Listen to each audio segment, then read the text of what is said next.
Oh, hey, what's going on? Just carrying some things back from the grocery store, which is inside the school.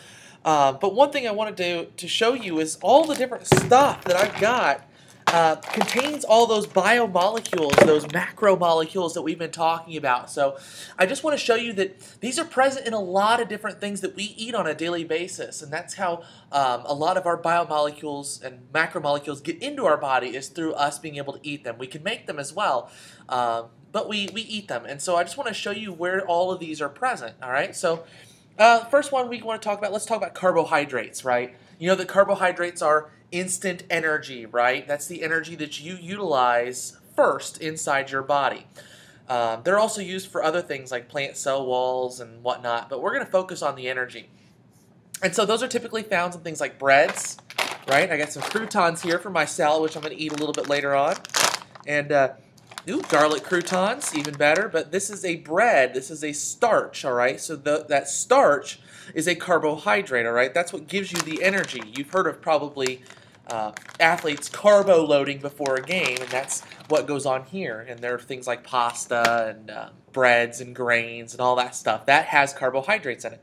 Another carbohydrate that you're probably familiar with is sugar, right? Sugar is a carbohydrate. Things like glucose, sucrose, fructose. You notice a trend here? All sugars tend to end in, I think I heard it, ose. Exactly. All sugars tend to end in ose. So that is a carbohydrate as well. We use it as energy also, but you need to be really careful about using this sugar. This is a carbohydrate that's not quite as good for you as compared to these complex carbohydrates versus these. All right, so these will provide energy over a longer period of time. These typically provide short-term energy. You probably know that, whole sugar crash thing that you get when you eat a lot of sugar, right? Let's take a look at protein, right? Proteins are parts of the muscle, parts of the bone. They also function as enzymes in your body. So one place we might find proteins, I know for sure that you can obviously tell that I've been taking a whole lot of this, is the whey protein, all right? And you can see here that there's a lot of protein in here, 24 grams per serving.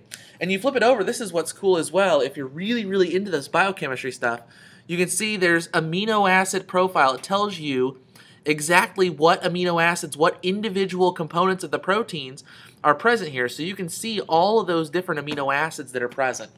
But proteins are also found in things like meat, poultry, dairy, nuts, things like that. So we need a lot of protein, and that protein helps our body function. All right, so we find a lot of protein in a lot of different foods.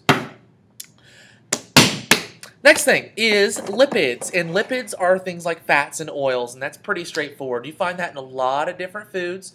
I have some vegetable oil right here, and this is pretty much pure lipid. You look here on the back, there's 14 grams of fat per tablespoon. Okay, so there's a lot of fat in this, a lot of oil in this. And again, that's not necessarily saying that's bad. You don't want to eat too much of it, but those oils in our body actually help those cell membranes help develop, those plasma membranes that we will talk about a little bit later on. And fats provide energy storage as well. So it's a real essential part of life to be able to have some lipids, but not too much, obviously, because we don't want too much energy storage. That's not good for our bodies and good for our hearts. All right. The last thing I want to look at is nucleic acids. And nucleic acids are found in basically anything that's living. We talked a little bit about how nucleic acids are found in all living things, all living organisms. So when we look at where we would find nucleic acids, you'd find them in just about anything that's living. I'm made up of tons of nucleic acids. Each one of my cells has them. Each one of my cells has them. So there's a lot of nucleic acids in there. So hopefully you understand a little bit about the 4 macromolecules, and you understand how we can obtain each of them. It's a very interesting process, and it's very interesting to think about all the different stuff that we eat on a daily basis that contains the macromolecules that are essential for life. So I gotta go take these into my fridge. So I will see you guys in a little bit. Don't forget, we got a party coming up on Wednesday, so be good.